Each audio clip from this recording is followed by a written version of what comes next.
Hello, everybody. First, I want to say that the actual building of Wiser is located on Ohlone land. Where I am is Kashaya-Tomo and Miwok land. We encourage people to say your personal pronouns when you're introducing yourself. I'm Rosa, Reinikainen, and I'm a Wiser doctoral student, also faculty member, and I'm also the student services coordinator. We have Soki Fernandez here today and also Paige Fernandez. I'd like you just introduce yourself and what you have to do with Wiser, how you learned about this, and what your interest is in the subject really quickly, and then maybe personal pronouns, where you are. Hi, everyone. My name is Paige Fernandez. I use she, her pronouns. I'm really excited to be here today. I work at the American Civil Liberties Union at our national offices, and I am the policing policy advisor there. So I oversee, coordinate, and lead on our local and state level policing advocacy work. I also sit on the board of Together We Stand, which is my lovely sister Sevgi's wonderful nonprofit that works to dismantle racism, discrimination through education, legislation, advocacy. I also work in Philly as a neighborhood leader for Reclaim Philadelphia. I'm really excited to be here today.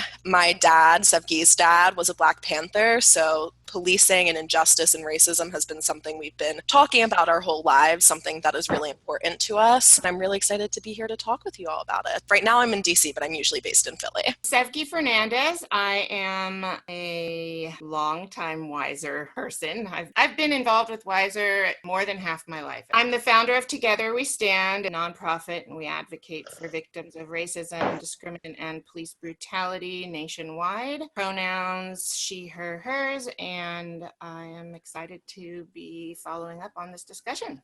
Hi, I'm John Bilarowski. I'm one of the co-founders of Wiser, currently president and one of the faculty. I live in Oakland. I use he and him. Hi, I'm Erin Wiper. I am an MFT in Sebastopol, California, and I actually am somewhat unfamiliar with Wiser, but I saw that this seminar was happening, and I'm very interested in just learning more and seeing what I can do in my position as therapist and ways to help from that angle. Here to learn more. And she, her, hers. My name is Demi. I use they, them pronouns. John kindly shared this event with me as I am interested in the Wiser LMFT program. I think I also specifically decided to sit in on this meeting because I currently work at the Ella Baker Center for Human Rights in Oakland, focus on tackling decarceration in Bay Area and Alameda County, as well as a lot of advocacy and policies work supporting Brown and Black folks. Just interested to hear and be part of this discussion today. Hi, I'm Sudhia Paloma, and I am the chair of the Doctoral Studies in Education here at Wiser. I'm also the director of the Center for Critical Environmental and Global Literacy. We do work in environmental issues. We use a lot of documentary film, and we have international projects. The primary one we have now has been for the last 12 years working with indigenous communities in the state of Oaxaca in Mexico. Before that, we had 10 years in El Salvador, in Guatemala, and Cuba, and also in Eastern Europe, in Romania and Hungary. And we have a collaboration with Wiser so that people who do our institute can use it as some courses that are connected with Wiser. I also just want to say in terms of policing, it's a really big subject here now in this country, but it is also something that is very dominant and worrisome in many other countries. Also in Mexico, where we are working, and many other kind of authoritarian regimes that are using policing in very violent ways. So I think this is an international issue at the same time as we're dealing with it. I also want to say hello to Forrest and Stephen, who I haven't seen for a long time. How are you doing, Stephen? How are you doing, Forrest, in your new teaching position? I feel like all of our lives are changed in some drastic way, and I work a lot with teachers, and for teachers to be teaching online now instead of having a classroom where they can create a real community is a real challenge. I also have a granddaughter who's in second grade, and last year, first grade with classes online was a very strange experience. I tuned into some of them, and it is not what education should look like for the future. I'm Lisa, and I use both she and we pronouns. I'm an MFT student at Wiser, and I'm in Oakland, and I'm very happy to be here. I'm Nicole Bilarowski. I use she, her pronouns. I'm also John Bilarowski's daughter. I've been in the MFT program for about 3 months, and I was at the last seminar on this topic, which was wonderful, and I'm really looking forward. I'm a retired teacher from Prince George's County, Maryland. I was a teacher in reading training specialist, retired here. I'm in Cincinnati. Apparently I didn't catch your first one, but your title caught my eye. I think I'm a she and a her. What's Wiser? I don't know what Wiser is. Is it a school? Is it a university? It's a small, non-traditional, mostly graduate school. We have occasional undergraduate students, but very small, couple dozen students. Wow, that sounds very interesting. So anyways, I just interesting. We do a lot of advocacy at my church, like Amos and a lot of other groups in Cincinnati. And so I'm here to listen and get some ideas and see if they're transferable. This is this excessive policing is close to my heart.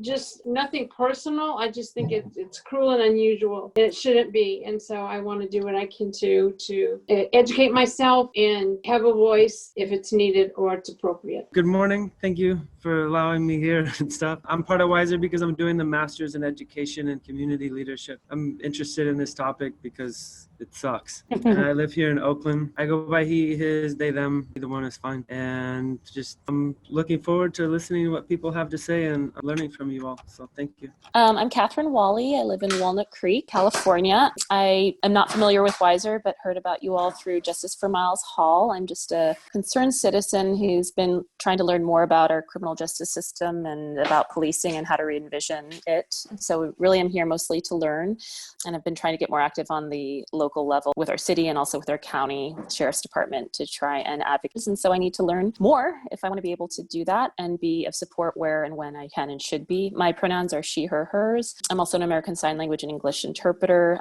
so have interpreted with and for the police in all different capacities and with people from all different backgrounds and ages. And so this is certainly something that's been a discussion about interpreting when interfacing with law enforcement has definitely been a big topic in our community for a number of years. So I appreciate being a part of this forum. Hello, I'm Christy, and I live in Pleasant Hill, and I'm looking at an MFT program, hopefully with Wiser. I wanted to join this talk this morning and find out more about the school and more about what you all are talking about. I did listen to a recorded version of the last discussion, and it was really interesting to me, so I'd really like to learn more. Hello, everyone. I'm Steven. I'm an MFT student and PCC student at Wiser. Also a 6th grade teacher in San Francisco, currently doing teletherapy in San Francisco for the Liberation Institute. Truly enjoy this topic. I think it's really important for this discussion to happen, and I really enjoyed the first ones. Hi. Well, I'm your international person here today.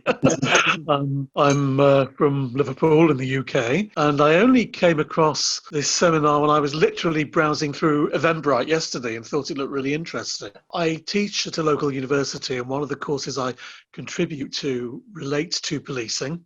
So it is something I'm very interested in, and certainly the issue of racism and policing is very much a live issue here as well. The issues of stop and search and so on are particularly relevant. So I just thought it would be interesting to listen into a group of people from America talking about the situation over there, because obviously we get it secondhand, and we have lots of sort of ideas of the way things are, but whether that's necessarily the way things are, it's obviously not something that I necessarily know about myself. So it would be really interesting to hear what you've got to say. My pronouns are he, him. I'm Elaine, pronoun she. I am also from the UK, Mike, so I'm from London. And I came across this on Eventbrite. I'm a senior probation officer and really interested in how the criminal justice system treats our young Black men. So I thought this would be really interesting. Hello, everyone. I'm Angelique. I am from Minnesota. Specifically, I'm from Minneapolis or North Minneapolis. I found out about this webinar through Eventbrite. In terms of the pronouns, I'm just Angelique. I never did understand the pronoun thing that was shown at work. I'm a social worker by trade, and I don't understand. I don't expect anyone to explain it, but I'm just Angelique. This is Gabriella. I'm using my middle name, so you all know me. I was doing the graduate studies in education. I'm grateful to Sevgi's work this presentation today on policing and what we can do as a community together. Thank you, Rosa. Thank you, John, for hosting this. She, her. I'm a retired cisgender white woman from Raleigh, North Carolina. I had never heard of WISE until a few minutes ago, and I also learned about this through Eventbrite, and I'm here to learn. I have nothing to do with Wiser, she, her personal programs. I am a member of the League of Women Voters, and we are reviewing our criminal justice paper, and I just have been trying to see all the things that are online for learning and just check into them. And I am an African American woman. I'm not ready for prime time at this moment. That's totally fine. Hi, everyone. Joining you from Ireland. And I'm an advocate for Black Lives Matter in Ireland. So I really want to learn and, get to know what everyone is doing and see how we can, and rather than reinventing the wheel, use methods that have worked in other places. Thank you. What we're talking about here in terms of solutions to this very, very serious problem that, obviously is such a huge thing. We could have many, many, many seminars on each small subject, on defunding police or on, reform or on crisis intervention or on all of the things that have already happened. I mean, there's just so much to talk about. So I want to make sure that we're understanding that we're probably not going to get to it all. I wanted to say that there's different solutions that have come about as a result of George Floyd, as a result of these protests. And part of why I wanted to talk about that is to say that social protest activism, that it works, especially sort of local DIY activism, that these protests actually in Berkeley and Oakland have led to a shifting of budgets, a defunding of police.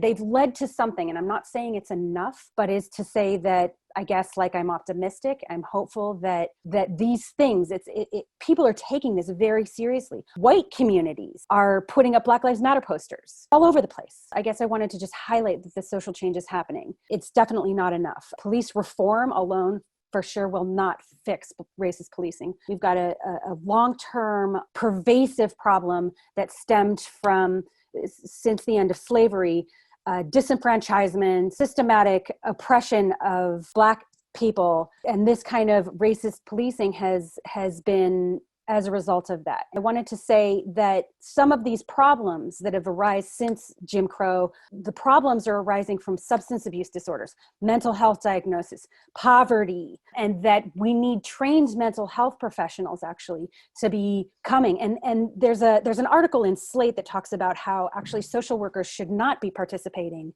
with the police, that it should, when social workers are accompanied by police, actually it makes the situation more dangerous because they're armed and they're there and they're trained to use force, and they're not necessarily trained in de-escalation, and they're not necessarily trained in hooking people up with services. There was a story in Huntsville, Alabama, where a police officer was able to very successfully, who had just gotten a training on crisis intervention and de-escalation. He was a white police officer responded to call that a Black woman was, having a gun and was acting crazy, and he, because he had had just gotten those skills, he was able to take the situation and de-escalate it. In fact, get her services, which ended up being what I see is sort of a healing for the whole community, for the family, for the, because there was the family was involved, there was kids involved. So it was an example of something that can happen when there's mental health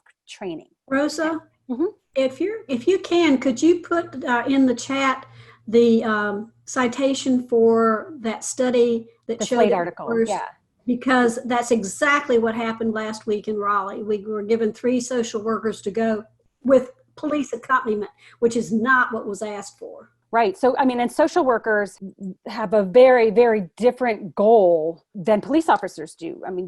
Social workers are trained to supply resources, to regulate, to create safety, with all those skills, and police officers just don't have that. And the other thing that that is important, I think, to know is that there is a culture within police departments, not just police departments, but all of this idea of policing. There's a culture that happens that if you don't kind of adopt the biased behaviors, then there's bullying actually. So there's an investment in continuing these toxic workplace things that continue to exacerbate these kinds of things. So this is some of what I wanted to talk about. There's stuff that's happening in Newark. Newark has been a very, very intense place for policing. There were riots, and I think there were a couple different times there were riots there. 1967, I think, there were riots. It's really, the reform does do something, but I guess I wanted to talk about other options too, like community policing. Like what is that like, and what everybody else thinks. Personally speaking, as like Paige Fernandez, I'm a police abolitionist, but here I want to talk a little bit more about like the ACLU work that I'm doing, kind of our new stance on policing that we adopted after the murder of George Floyd. I think that we're at this like really pivotal moment in our history, a moment where we can look back on a lot of the reforms that have been implemented since the beginning of the Black Lives Matter movement in 2014. And a lot of the reforms that we've seen implemented are reforms that we call like procedural justice reforms. So reforms that seek to expand accountability and transparency through our criminal legal system, instead of getting at the core of policing as an institution. And so now we're in this place where we really need to be talking about what it will take to dismantle such a harmful institution. As the ACLU National recently has adopted a stance on divestment and reinvestment. And this really refers to a shift of power and funding, resources, and responsibility away from police and into life-affirming, community-based and community-led supportive services. Police make about 10.3 million arrests per year, and this is according to the FBI, right? So this is like the big cops are telling us this, so this isn't just numbers ACLU pulled out. It's the FBI says that the police make 10.3 million arrests per year, and on top of that, millions of more stops and frisks and searches and summonses. Out of those 10.3 million arrests, only 5% of those arrests are for what we'd consider the most serious offenses. So things like murder, rape, and aggravated assault. 95% of those 10.3 million arrests made every year are for incredibly low-level, non-serious offenses. Things like drug offenses, marijuana possession, traffic violations, crimes of poverty, order maintenance crimes, really crimes and laws that have been constructed to allow for the police to target, harass, arrest, and oppress Black and brown communities, low-income communities, the disabled community, and immigrant communities. While people think, oh, police spend most of their time trying to keep us safe, taking on these very serious crimes, really what they're spending their time on is nonsense and things that shouldn't be criminalized in the first place. We just know at this point that police are not only spending their time doing very little, very important work, but they also contribute to a lot of problems in this country.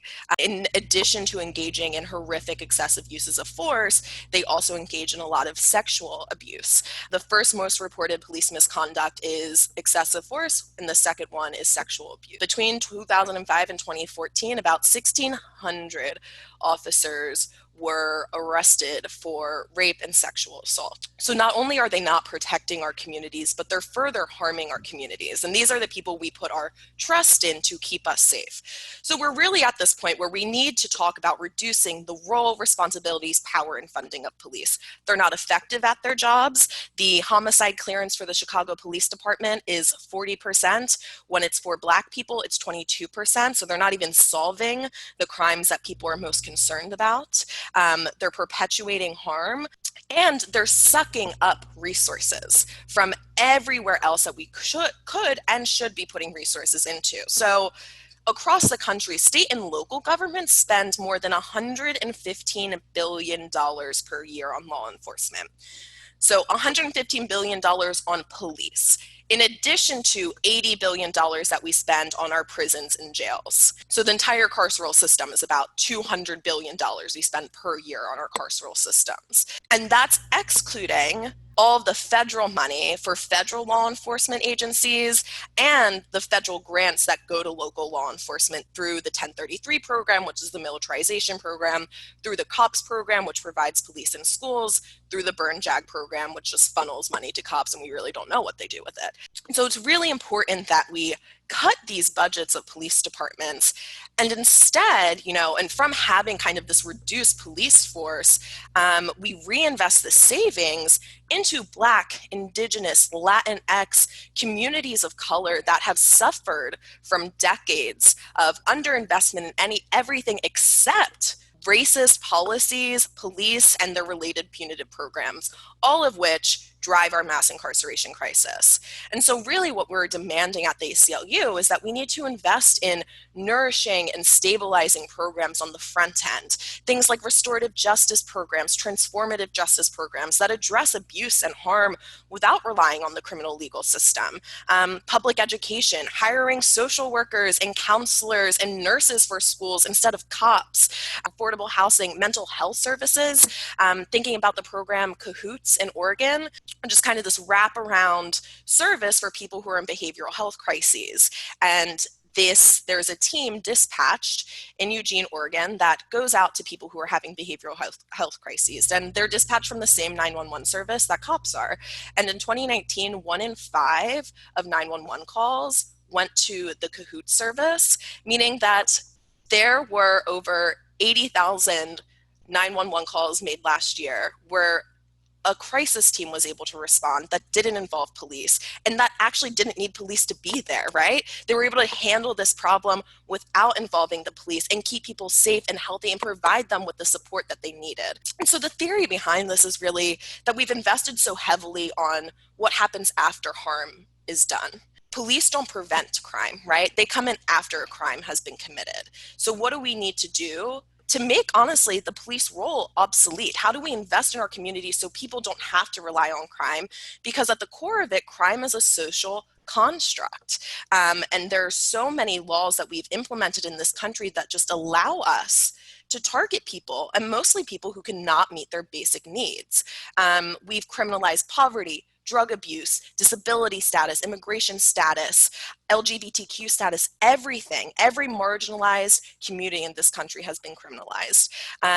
So taking money away from the institution that has criminalized them and instead investing in these communities that have been underinvested in. These protests are really making a difference. I think that it's really vital for everybody who is listening, who has concerns about the police violence in this country, to understand that even if in this day of COVID you can't get out to protest, you're not comfortable with it, whatever, there are lots of ways that you can get involved. And it starts on our local levels, right? So your city council and your county, we need to, on our local levels, be involved with our city council and our county supervisors, because those are the folks that are sort of deciding where the money goes. We recently, Together We Stand recently did a huge protest and rally in Martinez, which is a historically very white, conservative, sort of working class area. And due to gentrification of the Bay Area, it's seen a lot of change in the diversity there.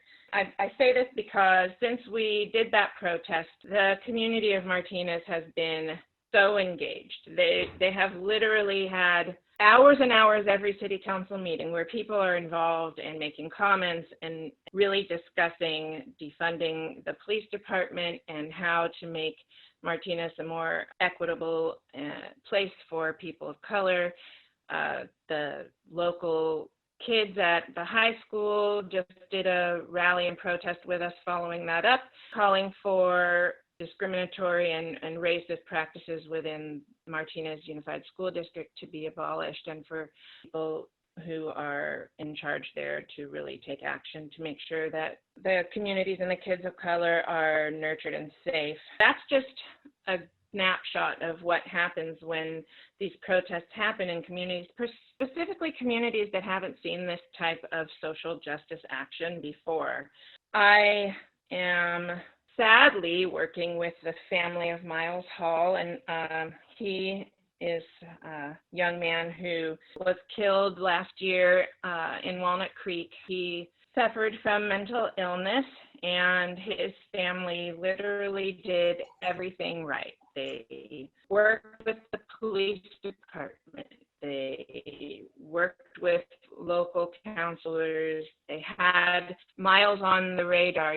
This is what he had, this is what he's going through. They followed every single thing they could do to ensure his safety. Unfortunately, he was killed last year because the officers that had been working with him, that were familiar with him, that were in the crisis support, weren't able to get there prior to these other officers. And they didn't see Miles as a young man who was struggling. They saw him as a young man who was a threat. They shot him literally right near his home, it was just horrible. And I unfortunately have seen many, many cases like that in the work that I do. There's David Joseph in Texas. He was in a mental health crisis, completely nude, running down the street, was shot and killed by this officer, and when he was literally yards and yards away, not armed or anything. And I'm telling these stories to sort of have it hit home that these kids are not making it out alive. Well, to Sevgi's point, that this is happening, this devastating picture of Black people with specifically with mental health issues who need crisis intervention, who are getting the police are responding to these calls, and obviously this is going very badly, and system definitely needs to change. And part of why it's a systemic abuse, part of why a lot of people are in poverty is because of the systemic oppression. And we criminalize, we pathologize poverty. But I also wanted to say a little piece about that. I know somebody who wrote an article, who's an African-American person who wrote an article about being what more well-to-do person who is saying basically I can't protect my kids. I can't just assume my kids are going to be safe. My kids are darker than me. I can't just assume they're going to be safe in the world just because we have money, just because we've made it. So poverty, yes, is an issue. Race is an issue as well. So it doesn't exempt someone from being a target of racist violence just because they have money. So I just, as a nuance, I wanted to say that. So we need mental health crisis units, as was brought up before, to be responding to these calls. I wanted to say something about the intersection of capitalism within this, because these budgets, these police budgets, which are huge sometimes, a majority of these budgets, like for the county, Alameda County, the budget's enormous, right? And then the majority of that budget, I don't know the exact number, but let's say 95% of the budget goes to the sheriff's office. And then 5% goes to health and human services. This is just, I'm making up these numbers, but 5% goes to health and human services, which is all of health and human services. It's not mental health. So the mental health, the social work is just one aspect of that. And so if you can imagine the budgets, how the budgets are skewed, and that's what we need to start to look at is these budgets. Some of the reform that was able to happen in Newark and Camden, New Jersey, happened because all of this reform was able to happen partially because people started to look at the immense corruption or things that were happening. There was what they did in Camden is they just disbanded the whole police department through Chris Christie. They sort of they slashed the budget, they disbanded the police, and then they rehired police. So not that this is the way to go, but when they did that, they implemented some anti-bias trainings, which did help.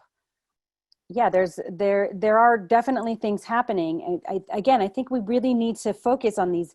Some of it is focusing on the budgets. If we actually look at the statistics, I mean, this is what's in favor of sort of those statistics, getting how many use of force violations have there been, and there should be statistics on this.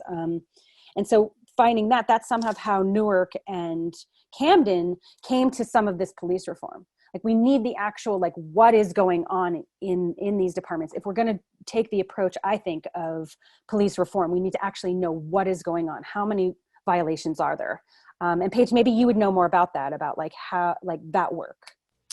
Yeah, I mean, so you're absolutely right that like data collection is a problem. I just want to touch on Camden briefly as like a word of caution, that I think what happened in Camden is like a very popular topic of discussion now.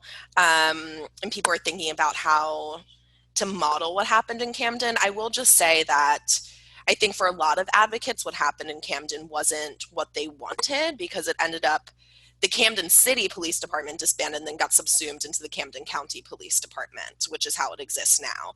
And their police chief has been, like, I've been on panels with him before, he's been lauded as like a very progressive police chief.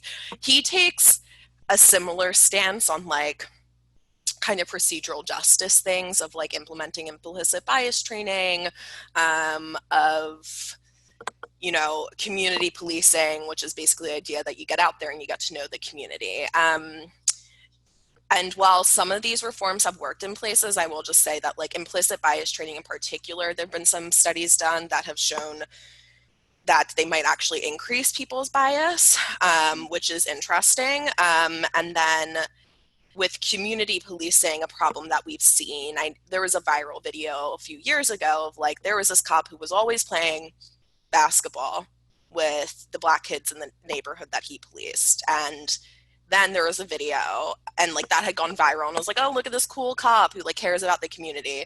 And then a few weeks later, there was a video of him beating one of the Black kids to a pulp. So I think that it's challenging.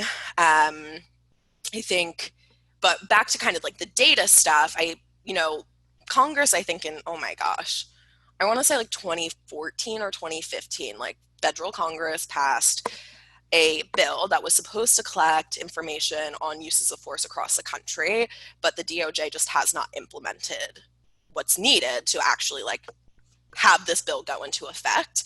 And so there is no uniform data collection federally, and usually no formal data collection on police misconduct, abuses, uses of force on the state or local level, which is why so many advocacy groups have had to step in to try to collect that data. All right, I'm about to go on a little bit of a rant here, but this kind of leads me to my next point of why it's so hard to collect this data, and why we know so little about policing. And one of the biggest problems that I think it's really important for folks to be aware of is the problem that police unions pose to all reforms, but especially the transformational reforms we're talking about right now. Police unions are incredibly powerful. They have millions of dollars at their disposal. And they have what I classify as both internal power and external power. Internally, they're able to negotiate these behind the door, or they do these like behind the door, closed door negotiations with mayors every few years to negotiate a city's police union contract. These contracts have some of the most egregious provisions you can imagine. If an officer engages in a use of force, he's not able to be interviewed for up to 48 hours to give him a cooling off period. He then gets access, or they get access to witness statements, body cam footage, any information on the case that an average civilian wouldn't get access to before they are interviewed or interrogated about the abuse they engaged in. Cities also, in these contracts, it's written down that cities will have to pay for legal fees in case of misconduct. So a real reason we can't divest significantly is because cities are coughing up millions of dollars every year in settlements and legal fees for police officers who they give our tax dollars to the police officers who harm our communities. Now, you like delete records after 2 years. You can never get access to them again. That's a really big problem they pose, which leads us to the point that it's hard to collect the data because the data literally doesn't exist. Even if we FOIA, like we tried to get the information from these police departments, we couldn't get it because it quite literally doesn't exist. I think there was a bill passed in California that's made, SB 1421 in 2018, I think it passed, that makes it easier to get access to officers' personnel records. But there was one sheriff in California that literally burnt all the files right after the bill was passed. And he was able to do that because it was in the police union contract. He just burnt every single file of past misconduct, all the personnel files. Police unions also have like this like external power where they are just like giant lobbying firms. A lot of progressive policing bills have passed in California, like AB 392, which is the force bill, but police unions fought tooth and nail for that bill to not pass. And that bill was quite simply a bill where we were just saying police should not be killing people unless absolutely necessary and only after they exhaust alternatives. That's all we were saying, and police unions fought tooth and nail to get that to stop. They also, I encourage folks to look at the Nix the Six campaign that dropped last week on police unions. It's Campaign Zero's newest campaign. You can track all the elected officials who get campaign donations from police unions. And it is most of them. It is most of them, up to $200,000 from police unions who represent police. So when we talk about why isn't reform happening, we're fighting, we're in the streets, we're demanding this, but we're not getting the results we want. Largely it's because of police unions who have like a ton of power and just block every single reform we could ever imagine right off the bat. I'll just end it there. Great, thanks, Paige. Great information. Thanks for like updating about Camden, because I'm really hearing the nuance with that. It's like, right, that's why police reform, just police reform, doesn't work. You know, we need a whole lot more, and some of it has to do with money. The thing is, what's interesting is actually it saves the county money. It saves these like cities. It saves money to have crisis intervention and mental health, you know, services available. It cuts down on crime. It saves money. I mean, there's on and on and on. There's statistics on all of this. And so clearly this is something that we should be doing, but we have capitalism that's very, very influential in all of this. So all the points that have been made are really great. One thing that we haven't discussed yet is like citizen like police review board, a way for our communities to sort of have a say in what's going on, especially when it comes to use of force cases. Like Oakland put together police review board, and this year they worked together and chief of police was fired, and our board of directors, we have John Jones, who's on our board of directors, who is part of that commission. And, you know, he's worked really hard. Ultimately, until we have some checks and balances in place where our communities have a way and a say in overlooking things, we're going to run into problems. Like we have right now a system in place where it requires like our district attorneys who work with the police departments all the time, all day, every day, to be the ones that do the investigations and to be the ones that would prosecute police. And that's just not a viable option to actually have objective investigations done.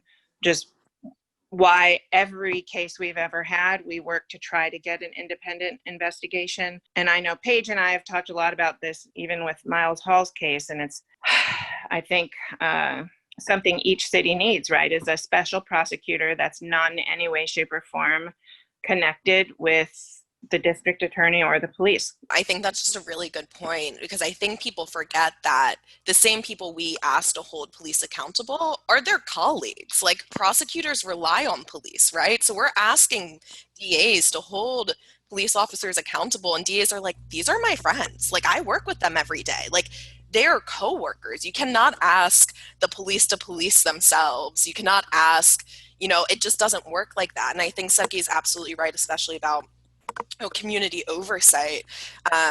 And that's another way police unions block so much power. Like that's why so many oversight boards have been so weak and haven't been able to gain the power they need to actually hold police accountable, is because police union contracts don't allow them access to the information they need.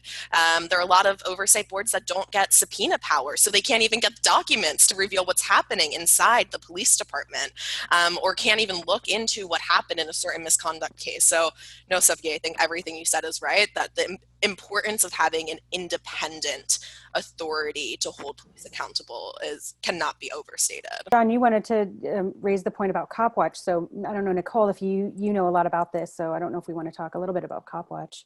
Sure, I can talk a little bit about it. I briefly did this when I was going to UC Berkeley in a class that was on policing in the community. Pretty much I went around with Cop Watch and we had a video recorder to track police, and if they had encounters, we would record it, then upload it.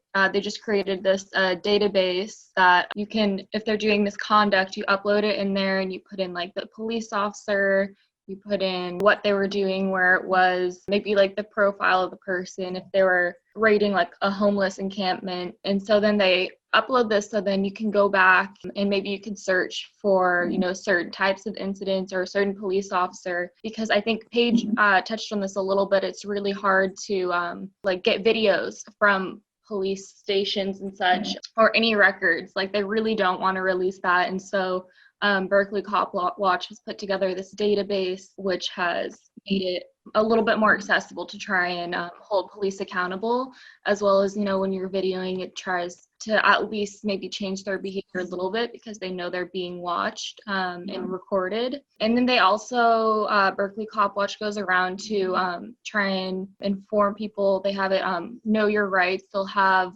trainings on that, pass out like pamphlets so you know your rights. I think they'll hold rallies sometimes, try and support like victims.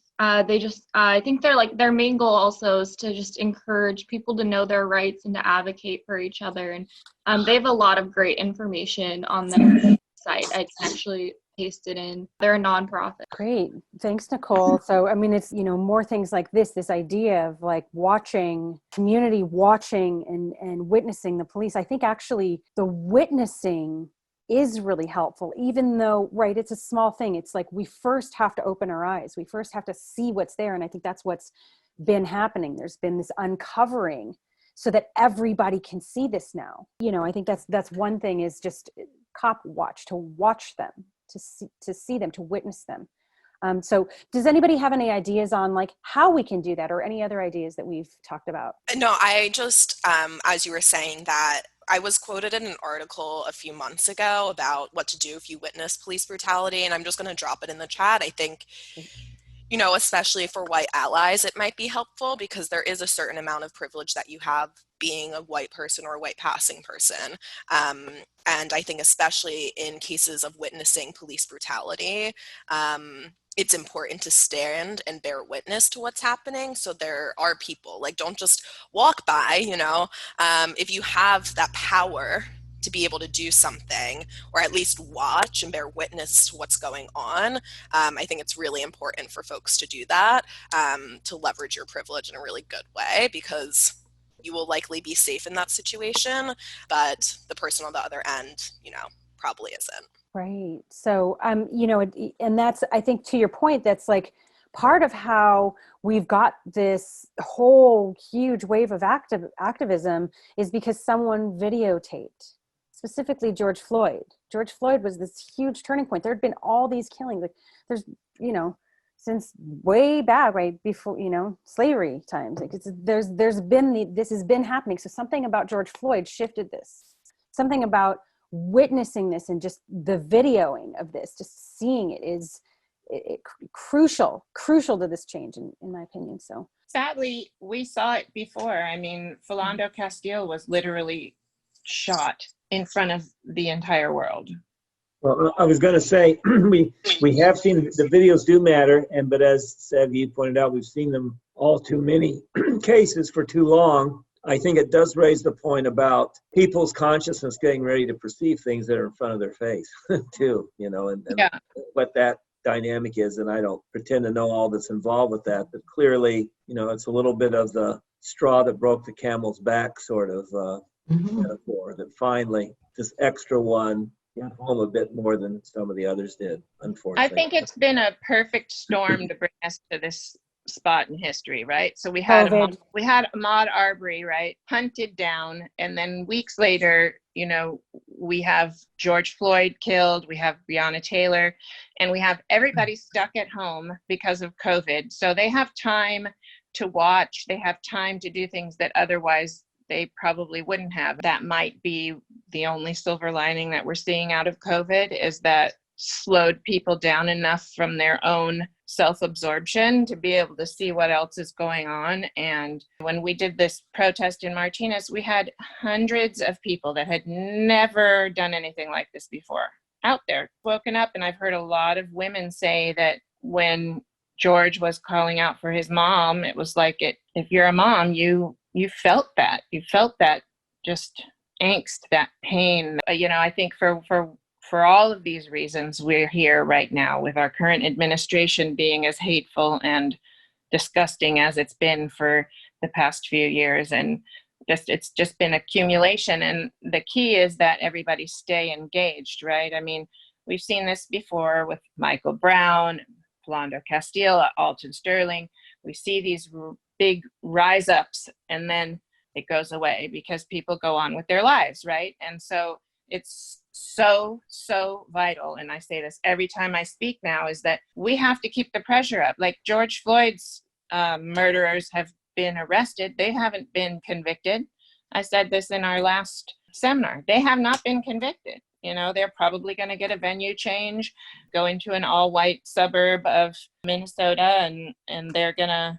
We have an uphill battle still to have accountability when it comes to this. It's just essential that we keep the pressure on around this country, because that's the only way that we're going to chip away at this hundreds-year-old system of oppression and death. There's just really no other way around it. We cannot let our foot off the gas even for a second. And just to add to that point, there's like a chart that I think some organizers in the policing space use, and it's really like the cycle of police violence and outrage. And so it's usually a really high profile incident like George Floyd or Philando Castile. People witness that, and then there's outrage. People are in the streets demanding change.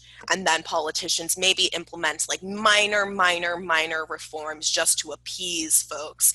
And then everybody forgets. Everything's gone back to normal, right? Like, we're not seeing videos of massive protests anymore. I know my friends aren't even talking about this anymore. People just forget. And then it starts all over again when there's another high profile incident. But what I think is important to note is there are on average 3 people killed every day in this country by police. From January to June of this year, there have been 514 people killed by police. And that doesn't include George Floyd. That is only people who have been shot and killed by police. But every week since George Floyd's murder, 19 people have been murdered every week by police. But people just forget. They're not witnessing it. But it's still a problem. It's an epidemic.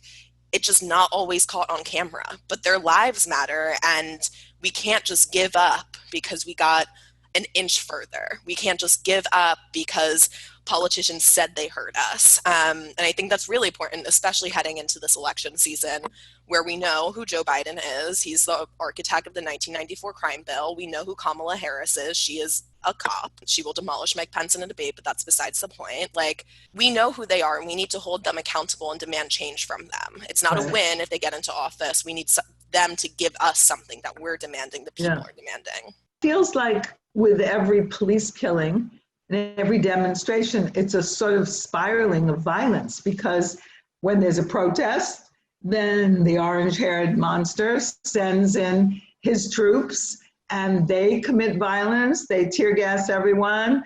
They run their cars into someone, and then the Boogaloo Boys or whoever comes out then gets involved and starts committing violence on protesters.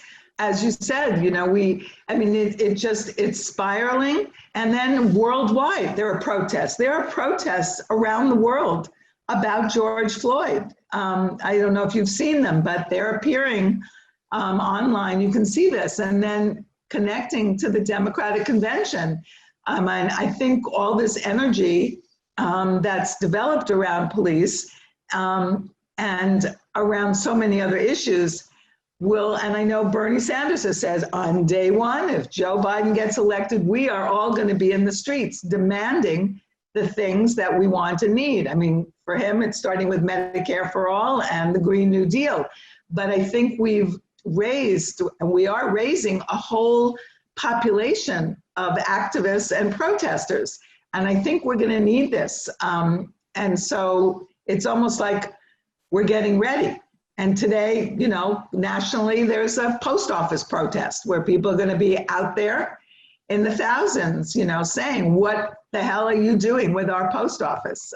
So there are so many issues and so many that have been created and recreated by this administration, making protesting illegal. And all around the world, it's becoming illegal. So there's so much to fight for right now. And I'm just pointing out, I think the Sunrise Movement is an incredible movement that's really putting their bodies on the line and their voices and their ideas. And also our revolution, I think, is doing a lot. So we just have to keep up with the movements and keep it going. As you say, we all have to be involved. We have to keep it moving. It's not just, you know, one protest and it ends. So this is Mel. I want to thank Paige and Sir for the work that you guys are doing. Wonderful. It appears to me it's going to take so much more than just keeping an eye, because then we're at the surface level. It's really going to take some of that money that you mentioned, Paige. That's a lot of money out there. We do need the police. The reality is that we do have crime. They're needed. I think some of the focus needs to be on the training, on the core training. The reality is we're living in a times where everybody comes in with their worldviews, with their patterns. And so these are going to come up. So we got to get in the recruitment area. As soon as we're bringing them in, we got to take another look at our training and that's how we're going to change it at some level, because we need to sensitize. There's so much fear going on and people react when they're in fear. And, you know, people shoot people because they think, oh my gosh, he's going to shoot me. Let me just be more proactive. Everybody's on survival mode. So I think we just need to change some of that and start focusing more on a lot more training. Mm-hmm. Yes, you know, it's going to take many things, but training, I think, is at the core of a lot of this. Sure. You know, a lot of the people who are coming into policing are people who have been in the Iraq War, in U.S. military maneuvers, and it's sort of in their blood by now that I'm there to kill, I'm there to defend. And those are people who come. I have a cousin whose husband is a cop in upstate New York, and I asked her, how is your husband dealing with this? Because I always saw him as a fairly conservative guy. I mean, also, why did he enlist? And she said, he says almost all of these people are really, all these cops are bad people. So, I mean, I was surprised to hear her say that.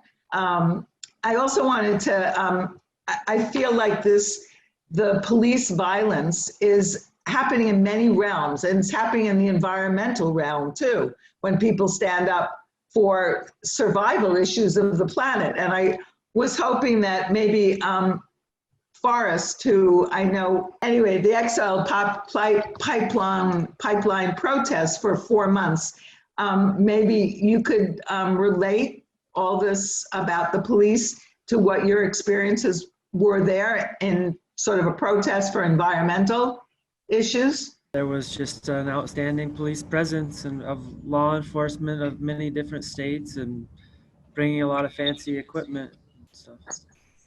Well, sorry, I wanted to just shift back to what Mel said, and because there is a debate actually. Do we need police? What if we do need them? What do we need them for? Paige, you had the statistics on how many of these calls are actually like murder, rape, how many of these crimes are, you know, and you said that most of these sort of crimes are actually crimes of poverty. So do we need police for that? We don't need police for, in my opinion, we do not need police for that. So what about, and then also we've seen that crime decreases when we have the services, when we rise people up, when we give people housing and care and compassion, that crime actually decreases. So maybe we don't need police. Maybe we need to revamp the culture, but that's a bigger kind of thing. And also we're up against a lot of stuff. So Paige, I don't know if you wanted to say something, or anybody else, on like, do we need police? Why do we need police? Mm-hmm. I just want to say, taking off my ACLU hat, the views I'm about to express are my own, blah, blah, blah, so I don't get sued. Basically, I don't think we need the police. Like, I'm a firm police abolitionist. I've spent the past 6 years of my life, like basically since Sevgi developed Together We Stand, like that was when I started getting involved in this work. And like, I've been doing this for so long. And like, I also started out in this space being like, training is like the key here. Like, that's what needs to happen. We've implemented trainings. And trainings often are just used as a way for police to, or for the government to funnel more money into police departments. So I get really wary about training because I don't want more money going to police to be trained. And we honestly have very little control over what they're being trained. Every police department's training looks different. I mean, I just don't think it's necessary. Like, I don't think police are a necessary force. And I think that the concept of abolition is incredibly complex, super nuanced. So like, we don't have the space to get into it over the next 30 minutes, but I would encourage folks to look at pieces by Miriam Kaba, Andrea Ritchie, Ruth Wilson Gilmore, Angela Davis. Like, if you haven't read Our Prisons Obsolete, like, please do. It is phenomenal. It's a really great entry point. Look at Alex Vitale's The End of Policing. I think when you get into the history of police and actually what they do and how they function and why they were created, I mean, police were created. First police department in this country was developed in Charleston, South Carolina, as a slave patrol to enforce social control over the enslaved population in Charleston. It was white free men who rode around on horses, ensuring that slaves couldn't escape. That's why police were created in this country, not to keep us safe, not to stop crime. They were created and inherently continue to be an institution that is here to oppress Black people. They're not here to support us, to keep us safe. And many, as a survivor, many people would say they haven't kept us safe. And that when you do go to the police, I mean, the rape kit backlog in police departments is astounding. I don't want the police dealing with my case. I know how they treated me. And so I think it's really important, like, talk to victims of crimes, talk to survivors about what they want, because a lot of them don't want the criminal legal system. A lot of them don't want police there. And you cannot separate our current policing institution from the one that was developed in the 1800s in Charleston. We are a baby country. It is inherently embedded in policing that it's a racist, oppressive institution. I don't know, I saw Sevgi nodding. I don't know if you wanted to say something. I'm just yesing everything that you're saying. It's, yeah. Excuse me, I'd like to say something similar, but slightly different. My own view is that policing as we know it needs to be abolished and something else needs to be created. Usually when people hear abolition, they think, oh, then if somebody starts beating me up on the street, nobody's going to be there to help me or something like that. And I don't think, at least I wouldn't argue for that.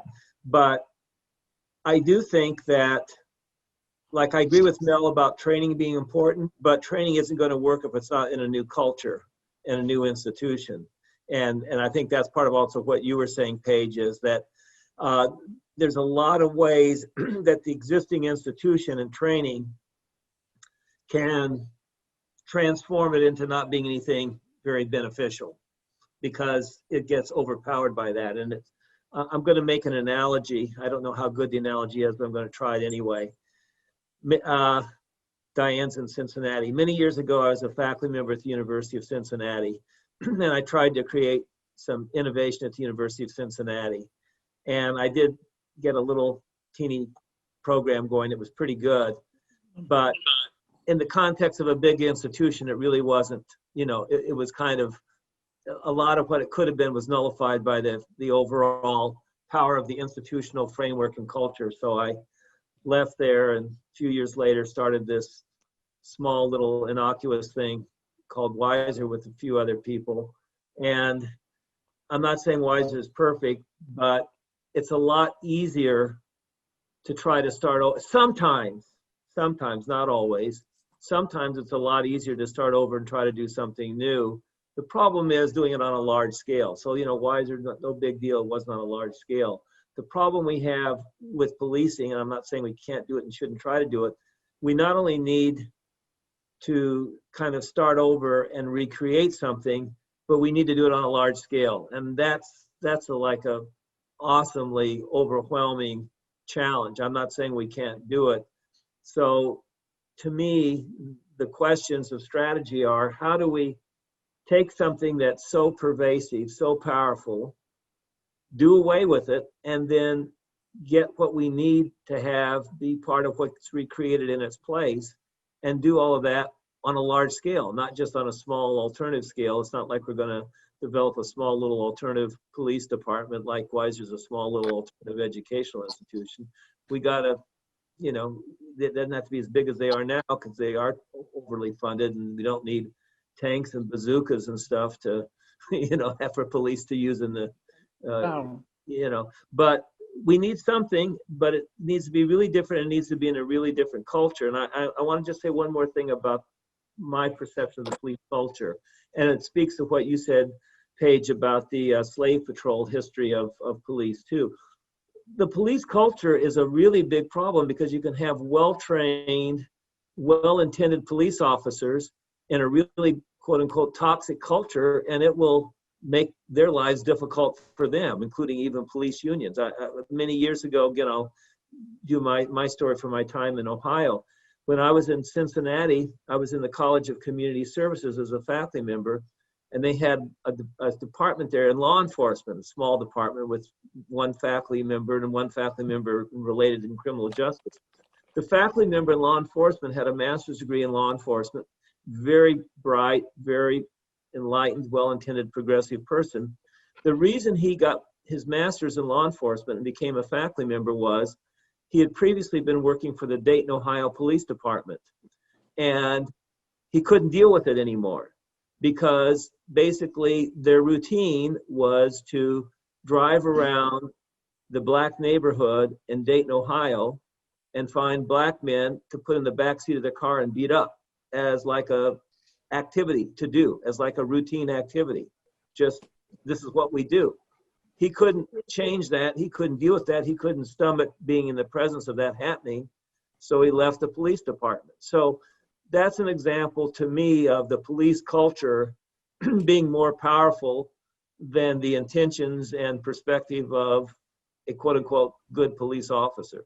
I think it was Angelique that asked in the chat, you know, why we have all of these stringent educational requirements for other people in our communities, but the police officers, you know, essentially do months of training. And it's true. And the national standard for police officers is a GED or a high school diploma, but we're entrusting them to make these life and death decisions in a blink of an eye. Yeah, and I think it's also necessary to look at what sort of, not just the training and the education requirements, but the psychological testing. You know, I had a big argument with a cop out here last month about this whole thing. You know, we all get testing when we come in, but it's like these tests were put together by white males. It's got to be not just psychological testing, but implicit and explicit bias sort of work done before we bring people in to police our communities. We're discussing like how we can shift this whole culture. It is a culture of like power and bullying. And, you know, there's often this thing said where it's like, if you're a good cop, you can't sit by and watch bad cops do what they're doing. I know so many officers who have been willing to stand up, who have literally been run out of town, who have had death threats. I mean, we can't even protect the folks that try to do it right at this point. Like John was saying, I don't know that we can rebuild the system with it in place. Like I think that whole starting over thing is a great concept, but I also think like our entire government is invested in white supremacy and the oppression of Black and brown and Native folks in this country. And it seems to me, it's so pervasive and goes so far and so deep in every aspect of how this country was developed that I don't know what the answer is, except that we keep chipping away. But I mean, there's certainly the investment in our government to keep things the way that they are is strong. And it's not just about law enforcement in this country. It's the criminal justice system in this country in its entirety, and privatized prisons, you know, all of these corporations. It's such a pervasive, sick web that has been built on the oppression of people of color that it's just not one area that we can break it down and make that change. So yeah, I mean, it's been really interesting listening, and you know, there are some commonalities and some very clear sort of differences really between the way that policing happens here as opposed to in the States. I suppose one of the obvious differences is that we do not have a routinely armed police force. And that does make a difference, you know, in terms of what they do and how they behave. But I mean, one of the things that I thought was interesting when the issue of community policing was mentioned, certainly I've always seen community policing as being something which is essentially preventative and works not only alongside the community, but alongside other agencies as well. I did 4 years on what we used to have in this country before they were replaced. We used to have police authorities, which consisted of 17 people, including local councillors, magistrates, and independent local members, of which I was one for 4 years. They've now been replaced by police and crime commissioners, which unfortunately was borrowed very much from the US in the form of trying to centralize public participation in an individual who we vote for. I think it's been a disaster. What's actually happened is that those commissioners have ended up becoming far too close to the chief constables in their area, and it's meant they're really extremely ineffective when it comes to putting the public point of view and holding the police to account. Back to community policing, though. I mean, community policing was something that really we saw a huge rise in between about 2000 and 2007. And my own area of Merseyside was an area where it was strongly promoted. And I'd say on the whole, it was very successful, actually. One of the things is, though, that one of the obvious differences when you look at policing in the UK as opposed to America is that the way your police are funded is quite incredible, just the sheer amount of money that they're given. I mean, huge amounts of money in comparison to what we have here. And as a result, what we've tended to see since 2008, when the crash happened, the police were one of the organizations which were most clearly affected by those cuts. And of course, the very first thing to go was community policing. You know, again, for some of the reasons that have been stated, that, you know, it wasn't seen as exciting or, you know, sort of the base of why people joined the police in the first place. And yet it was very effective. And I think to get it back will take a very significant policy shift back to it. And although there's been some increase in police budgets, it hasn't even replaced the numbers of officers and indeed support staff who were lost during the time of austerity when there were lots of cuts made. So those things have certainly been really important. Another issue which I think is particularly relevant to the way that we look at policing in relation to the Black and ethnic minority community here is the whole question of institutional racism. Most of you, I don't know, actually, this may not be the case. I don't know how much you know about the history of this in Britain, but there was a murder of a young man called Stephen Lawrence. And effectively, the police made an absolute pig's ear. That's an English expression. It means they made a total mess of it. They made an absolute pig's ear of the investigation, which meant that of the 5 suspects, only 2 of them have ever been convicted. And that was purely a matter of luck and advanced DNA procedures. What was done as a result of that very clear disaster, effectively, was a full-scale inquiry known as the Mcpherson Inquiry, which reported and found that the Metropolitan Police, which is the police force covering London, was seen to be institutionally racist. That doesn't mean that everyone who works for the police is themselves individually racist. It means that the organization has things about the way it operates which are racist and which are, how can I put this, and which are not necessarily designed to be racist, but are nonetheless simply because of custom and practice. The question which is being raised recently, this happened a long time ago. People are still raising issues of whether, after all this time, the Metropolitan Police are still institutionally racist. And the issue which is still very much a focus in this country in terms of whether this is the case is the question of stopping and searching. And the fact that the people who are being stopped and searched are massively disproportionately from ethnic minorities. And recently we had a case a couple of weeks ago when a car was stopped on pretty spurious circumstances with two people in it, both from ethnic minorities.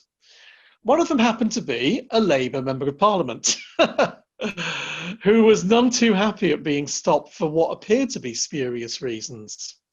And this certainly made headlines, but it was very obvious straight away just how much antagonism this MP received for bringing forth some of the dissatisfactions that she had about being stopped, seemingly arbitrarily, and seemingly because of an error. Because the claim was, oh, well, we were stopping it because we thought the car was registered in Yorkshire. Well, so what, basically? It's in London. Cars are registered all over the place in London. Not only that, they got the registration number wrong in the first place. So, in fact, it was an absolute joke.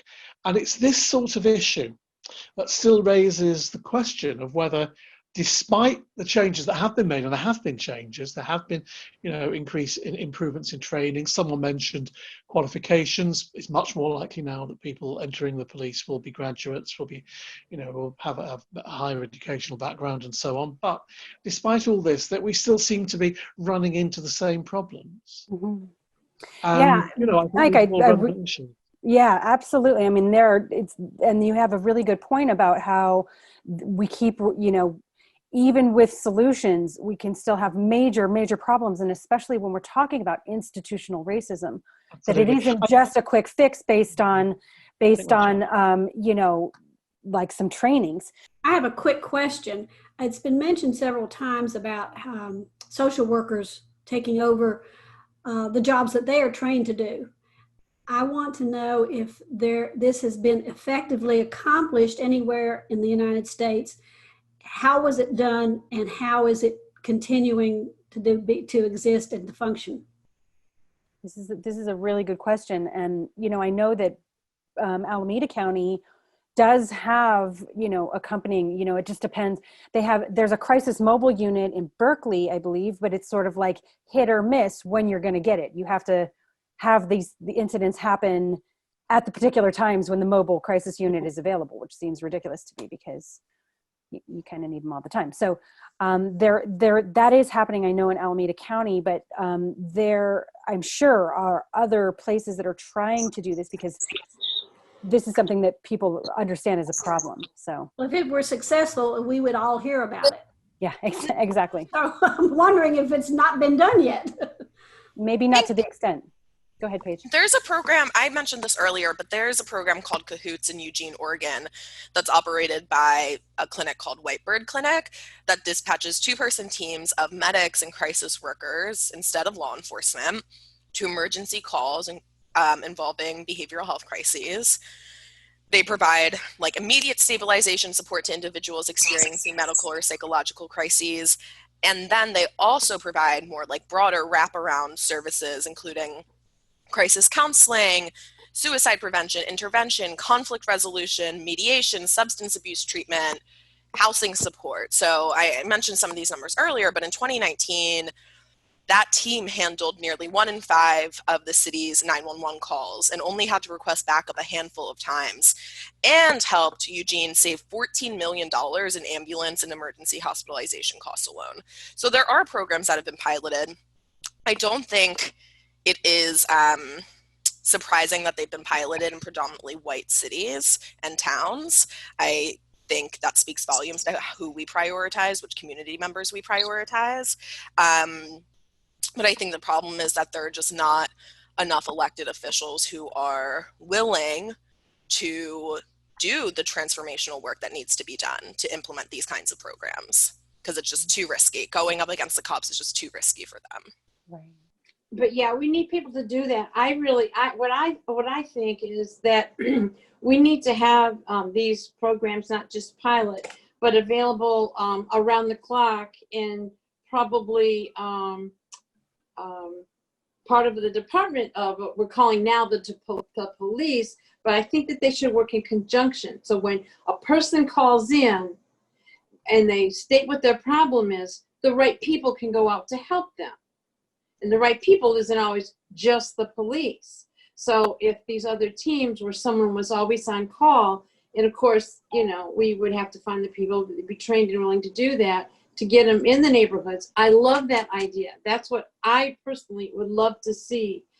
My other Quebec, what I wanted to say was, I think that we're all kind of saying the same thing as, well, maybe the police don't see, when they go out, they don't see people. You know, we need to see people as people, human beings, all of them, regardless of where they come from or what they look like. And I thought for many years also that I think a lot of people don't have to come home from the war or go to war to have the effects and of PTSD. I think we have a lot of people, normal, what we would call normal people, that do have it, and they don't even realize it. So it's not just the police that are, instead of thinking and stopping and acting and seeing people as humans, they're just reacting to something that they see. And that's part, you know, that's part of the police culture and how they do it. But if we saw people humanly, that might stop some of that. For example, I will say that here in Cincinnati, we have a shooting range that the police use, and they use it all hours of the day and night. And it's in a neighborhood. It's in a neighborhood. That's got to go. So that's one thing that we're working on trying to get rid of. But can you imagine with, of course, and it's in a, we'll say a poor neighborhood, in a black and brown neighborhood, and it's there. And so those kids, and everybody has to listen to that all the time. What is that doing to them when they leave their home and they go out, or even when they are home? To me, that's just awful. So I'm going to be checking on that. We've also had some speakers come in, some professors from different parts of the country, and visit and speak here at our, we have an underground railroad, national, it's a museum, underground railroad, and they've come in, and one of the newscasters out of DC, he was there speaking, and a professor from one of the southern states, and he was on a sabbatical at a historical house in Maryland, and he traveled here to speak to us. And he had to be careful when he traveled. It was getting late in the day, so he had to go find a hotel room because he was afraid to travel in his car. Like you were saying earlier, it doesn't matter if they have money and they made it. That fear is still there. And it was very real for him. And this was an older gentleman. And we've had other people from the universities come and speak to us, and it's at night. And we've sometimes had to, and I don't live in an affluent neighborhood, I don't think, but it's predominantly white on this side of Cincinnati, drive them to get them on the highway. But that just breaks my heart, that they should have to fear to drive because of the color of the skin, that they'll get turned over. And when I work with the immigrants, I've been warned, if they're in your car, be prepared, you're liable to be stopped. Simply for that reason. So I think people are walking around with issues they don't even realize they have.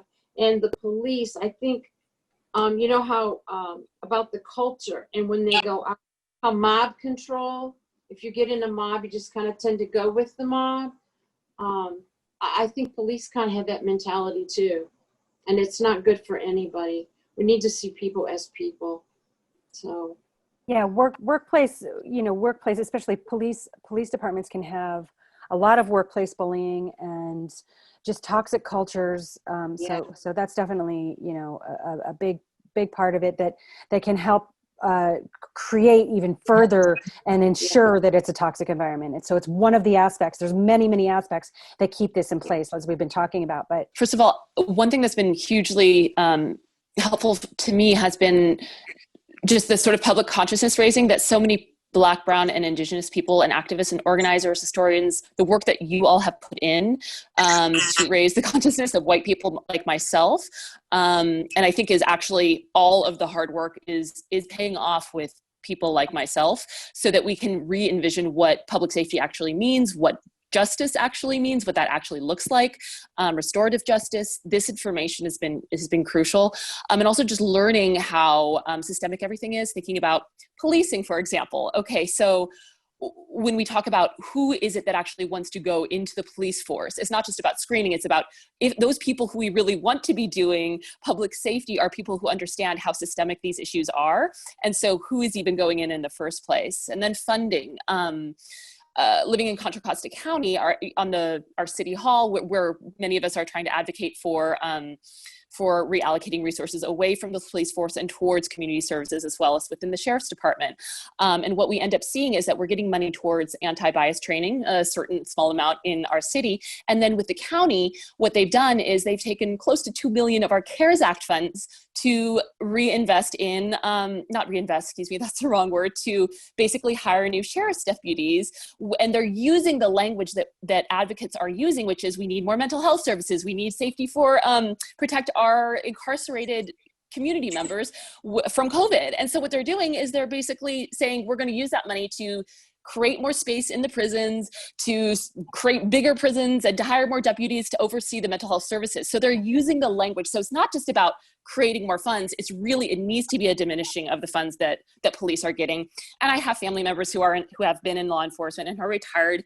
And I've seen also on the gender spectrum how female officers in one police force were, when they were calling for backup, and I'm not sure if it was gender or a gender presentation issue, but females were not getting their backup in time. So they had to document, but the recourse of the department was to then, rather than make change within the department, was then to transfer, basically move those police officers to a completely different area.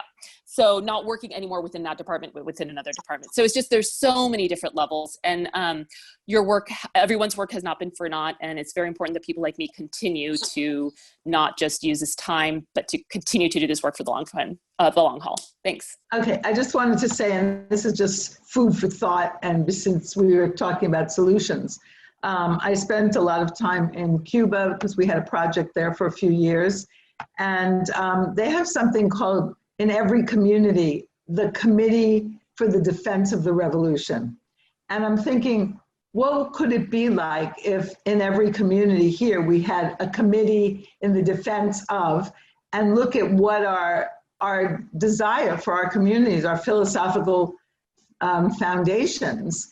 And if there was a committee in every community that was somehow responsible for what we lay out as what's important to us in the realm of, public services, of health, of keeping everyone safe and housed and taken care of. So I just like that concept of the committee in every community for the defense of the revolution. It wouldn't be that here, although it could be, and what that might look like. I think also just in having in future conversations, I think this is something that can go on and on. There's so many things that we just aren't able to touch on. And I think that, we talked a lot about police reform today and kind of what are things that we can do in terms of our relationship with police. And I think it's also important, in conjunction with police abolition, or at least for me, myself, identifying as someone who's a police abolitionist, in conjunction with that, also thinking about community alternatives to that, but not on an institutional level. I like I think what Sevka was saying about like, I don't know if it's possible to replace the system with another institution. I don't know if that's possible. And I think it's important to think of ways in which we can start on a micro level of what are ways that we can engage with our neighbors. If someone is getting hurt on our street, what can we all do collectively with the person next door, with the person that I live with, so that we don't have to rely on another power, another institution to do that work for us. So for me, that's just kind of again, maybe another food for thought. Just for future discussions as well. Really, really good comment. Actually, I think that's a really important piece, is that we're community oriented. And I mean, that's just as an aside, that happens, during the wildfires. We have like the whole street is, we had little pods and everybody helps each other. And I think with this idea about, helping each other when something goes wrong and being able to reach out to each other, I think that is community forming. And yeah, Demi, thank you so much for your comment. Thank you everyone for coming to the seminar, and it was a really, really great discussion, and I really appreciate everyone's comments and participation. So John, you have any thoughts? Or no, thanks everybody for participating. Okay, great everybody. Thanks everybody. So have a good day. Stay safe and thank you. Breathe well. Okay, bye. Well. Okay.